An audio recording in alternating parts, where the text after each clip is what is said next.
Capital flight हो सकती है। तो इसलिए आई थिंक जो भी चीज़ है उसके फ्रेमवर्क ज़रूर होना चाहिए और एग्जीक्यूशन जो हो तरीके से हो। आई थिंक अपॉर्चुनिटी तो हर चीज़ में है, जो कहेंगे वो अपॉर्चुनिटी बन जाएगी, उसको यूज़ कैसे करना है। देखिए मैं आपको एआई की पहले बात कर रहा था, एआई गलत तरीके से भी यूज़ हो सकती है, एआई अच्छे तरीके से भी हो सकती है। अच्छे तरीके से यूज़ होगी तो उसके बेतहाशा बेनिफिट हैं, अगर आप उसको दूसरी तरफ से नेगेटिव यूज़ करेंगे तो वो बहुत खतरनाक। सर आपका एरिया ऐसा है कि हमें हर शोबे में मदद दे सकता है, ये बिल्कुल BISP का पैसा बांटते हैं, अगर यहाँ पे आपका डेटा इस्तेमाल करें तो उसका 4 आना भी मिसयूज़ नहीं होगा। गाड़ियाँ ढूंढते हैं पाकिस्तान में, स्मगल्ड कौन सी हैं, डेटा आपका यूज़ करें कुछ नहीं होगा, एक 4 आने का पैसा भी गुम नहीं होगा।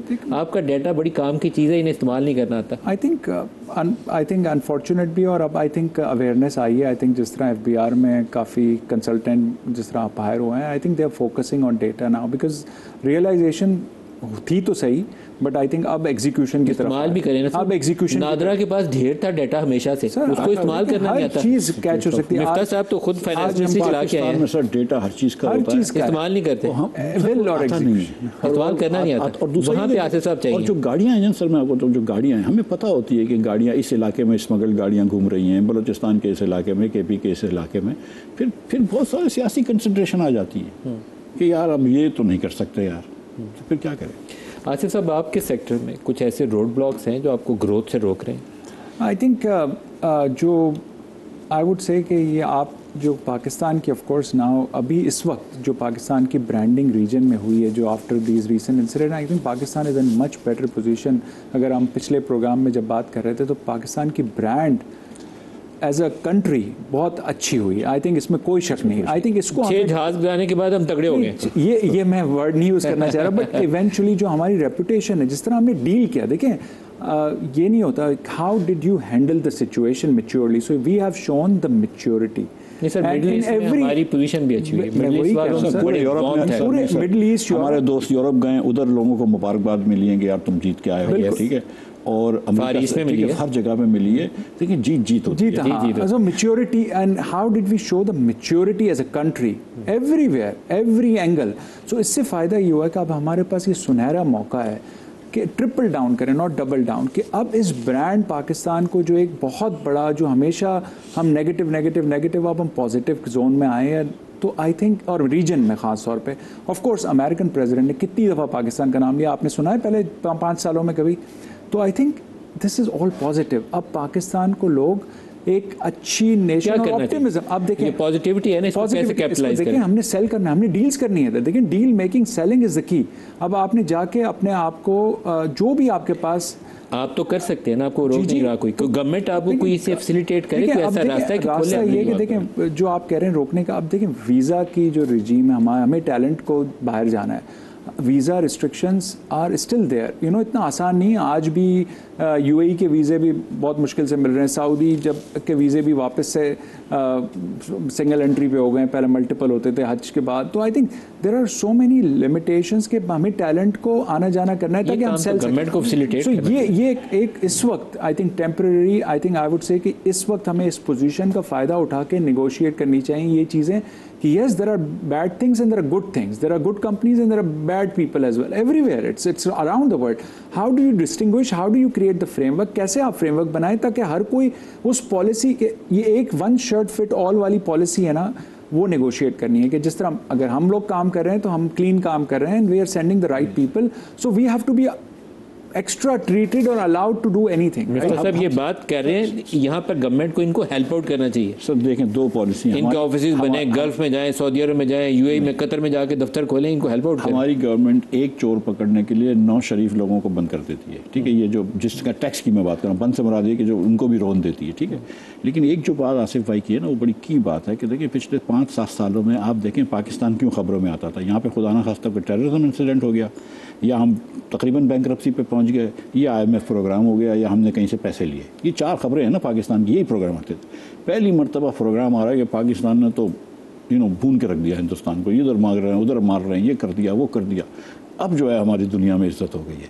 तो ये छोटा सा कभी एक टाइम मिलता है जिसके अंदर हम ये कर सकते हैं कि अपनी चीज़ें अब। लेकिन काम ये है कि मैं अच्छा दूसरी बात बताऊँ, और ये लिमिटेड टाइम अपॉर्चुनिटी पे कैपिटलाइज करें फौरन। बिल्कुल। अच्छा दूसरी बात ये है सर कि तेल जो है वो दुनिया में बहुत सस्ता हो गया है। $60 का तेल है जो 120 का होता था जब मैं वजीर था। $60 के तेल में फिस्कल स्पेस आ गई है, आपको फॉरेन एक्सचेंज स्पेस आ गई है, आपकी कमोडिटी साइकिल नीचे हो गई है जो यूक्रेन के बाद बड़ी थी, आपकी दुनिया में हर चीज़, गंदम सस्ता हो गया, रोई सस्ती हो गई, कपास सस्ती हो गई, वीट सस्ता हो गया। ये सब चीज़ें जब हो गई हैं तो इस वक्त अगर आप ये बेसिक फंडामेंटल रिफॉर्म करें, हम बात करते थे हुकूमत राइट साइजिंग की बात करती थी, एक आदमी नहीं निकाला। हुकूमत ने पेंशन रिफॉर्म्स की बात की, एक आदमी की पेंशन रिफॉर्म नहीं करी। हुकूमत ने कहा था हम डिवॉल्व करेंगे वजारत, एक चीज़ नहीं करी। हुकूमत ने कहा था हम बिस को सूबों को डिवॉल्व कर देंगे, नहीं कर सके। फर्टिलाइज़र की आज भी हम बात कर रहे हैं कि 2900 अरब रुपए का सर्कुलर डेट हो गया है, अब उसको ठीक कर रहे हैं, जबकि हम तो समझ रहे थे कि 1-2 साल पहले सर्कुलर डेट ख़त्म हो गया था। मतलब ये तो मतलब एक अनएंडिंग चीज़ है। लेकिन मैं कह रहा हूँ कि शहबाज साहब ने क्या बात की है, कोई एक रिफॉर्म तो करें, एक NFC का कमीशन तो बुलाएं, उससे बात तो करेंगे यार ये मुल्क दिवालिया हो रहा है, बिजनेसमैन कितना टैक्स देंगे, आप सोचे तो सही कि शहबाज साहब एक काम कर रहे हैं, वो अपनी नौकरी बचा रहे हैं सर, या मुल्क बचा रहे हैं या नौकरी बचा रहे हैं। आई थिंक एक चीज़ जो ये बिजनेस टैक्सेस की मुफ्ता साहब ने बहुत बात कर ली। आई थिंक थोड़ा सा आई थिंक हमारे शूबे में मैं इसलिए बात करूंगा कि हमारा जो एवरेज सैलरी है ना वो लाख रुपए नहीं है, क्योंकि IT प्रोग्रामर और डेवलपर्स की सैलरी एवरेज सैलरीज 3 से 5 लाख के दरमियान होती है, राइट। तो जब वो 5 लाख रुपए या 4 लाख रुपए वाला जो टैलेंटेड बच्चा है, और वो टैलेंटेड बच्चा ही बाहर जाता है, 4 लाख वाले से कितना टैक्स कटता है आप सोचे ना, वो तो मैं हायर स्लैब में आ गया ना, 4 मिलियन कट जाता। हाँ, तो अब हमें देखें वो इंडस्ट्री, अब वो बच्चे के लिए बाहर अपॉर्चुनिटी है, वो वही बच्चे हैं जो 4, 5, 6 लाख 10, तो क्योंकि वो ब्रेन है ना, असल लोग मिडिल मैनेजमेंट जो हर कंपनी को स्ट्रॉन्ग करनी होती है, वो लोगों को रास्ता मिलता है कि यार ये टैक्स बहुत कट रहा है, ये हो रहा है। आई थिंक गवर्नमेंट ने जो भी थोड़ी बहुत कोशिश की कि थोड़ा सा टैक्स कम करने की कोशिश की डिफरेंट स्लैब्स में, I think it's overall I know we are in IMF program, but ये मिफ्ता साहब is economist and there are many others, कि how we can create the fiscal space for ये young talent, ये बहुत important है।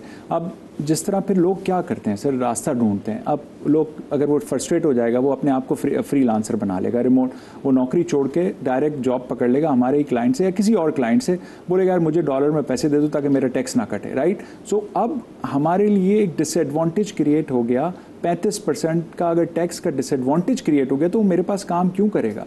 अब लोगों ने, कंपनियों ने ये काम शुरू कर दिया, मिड साइज का, पहले स्मॉल साइज करी थी, अब मिड साइज ने, उन्होंने कहा यार हमने अब डायरेक्ट एम्प्लॉय के अकाउंट में पैसे देने हैं ताकि वो टैक्स का मसला ही खत्म हो जाए।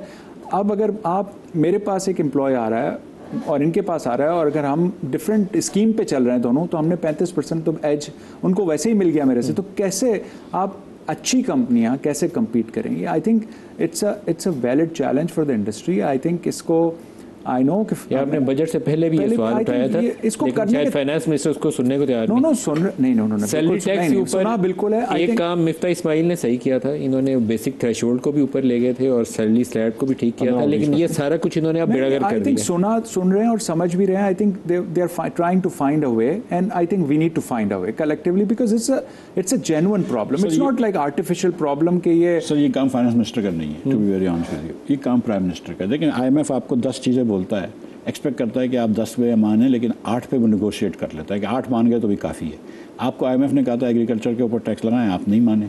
आपने IMF को कहा, IMF ने कहा आपको रिटेलर के ऊपर टैक्स लगाएं, आप नहीं माने। IMF ने कहा यार सूबों के साथ फिस्कल पैक्ट बनाओ, आप नहीं माने। IMF ने कहा बिस्क को नीचे करो, आप नहीं माने। अब IMF तो चाहता है कि आप PHDP के अंदर ये अखराजात रोक दें, आप मानते हैं वो बात को। आप 100 अरब रुपया जो MNAs और MPs के प्रोजेक्ट्स थे, वो इस कहते हैं यार इस साल नहीं कर रहे, इस साल सैलरी वालों को रिलीफ दे दो, इस साल सैलरी वालों को रिलीफ दे दो। तो क्या ये थोड़ी नहीं दे सकते थे? आप ये ना कहें सर मैं भी IMF के साथ बैठा हूँ, आप पिक एंड चूज़ करते हैं। कहीं कहीं IMF ज़रूर जिद करता है कि ये चीज़ करना ज़रूरी है, लेकिन पिक एंड चूज़ तो आप कर सकते हैं ना सर। ऐसा तो नहीं है अगर डायरेक्ट ही IMF चला रहा है तो फिर विल नहीं है यहाँ पे सर, वो विल ही नहीं है, वो सोच नहीं है। वो ये सोच, ये जिस तरह अपनी सियासत बचाने की चाह रहे हैं ना कि पॉलिटिक्स एज यूजुअल कर रहे हैं, इनको ये बात समझनी चाहिए कि सियासत तो हम देख चुके हैं कि क्या हुआ है मुस्लिम लीग की। अब कम से कम मुल्क को तरक्की कर लो, शायद हो जाएगा। और इस राह पे चलते रहे, मुल्क तरक्की नहीं कर रहा। हमारी हुक्मरानी नाक़िस हो गई है, आपको हुक्मरानी बेहतर करने के लिए हुकूमत की साइज़ छोटी और आई थिंक ये डिजिटल जो मैं आपको बता रहा था थोड़ी देर पहले सेगमेंट में कि आई थिंक हमें अपनी डिजिटल बैंडविड्थ को इम्प्रूव करना ये हमारे लिए नागज़ीर है सर। 5G थोड़े हैं, 4G इतना तो आ जाए कि लोग इससे हर जगह चले, वो भी नहीं चल रहा। देखें हो क्या रहा है, अब 2 बड़ी टेलको कंपनीज एक डील में है, एक दो जुमलों में बस टाइम खत्म। टेलीनॉर एंड PTCL आपको पता है एक डील में एंगेज है। अब वो डील जब तक कंक्लूड नहीं होती, जिस भी वजह से नहीं कंक्लूड हो रही, वो दोनों ने अपनी इन्वेस्टमेंट नहीं कर रहे, तो क्या हो रहा है, इससे पाकिस्तान का नाम भी बदनाम हो रहा है, नई इन्वेस्टमेंट भी नहीं आ रही, और जो बाहर से आपका ऑफ कोर्स UAE का EN is an investor, so how do what they are thinking. मुझे इसके लीगल और ये मसले नहीं पता, but I think the problem is some it has to be solve, ताकि इन्वेस्टमेंट तो हो। इन्वेस्टमेंट नहीं होगी अगर इस चीज़ में, तो आपकी बैंडविड्थ बढ़ेगी कैसे और डिजिटल पाकिस्तान ग्रो कैसे करेगा? आसिफ पीर साहब, मिफ्ता इस्माइल साहब और आरिफ हबीब साहब, आप सबका शुक्रिया। आज के प्रोग्राम से इतना ही, इजाज़त दीजिए।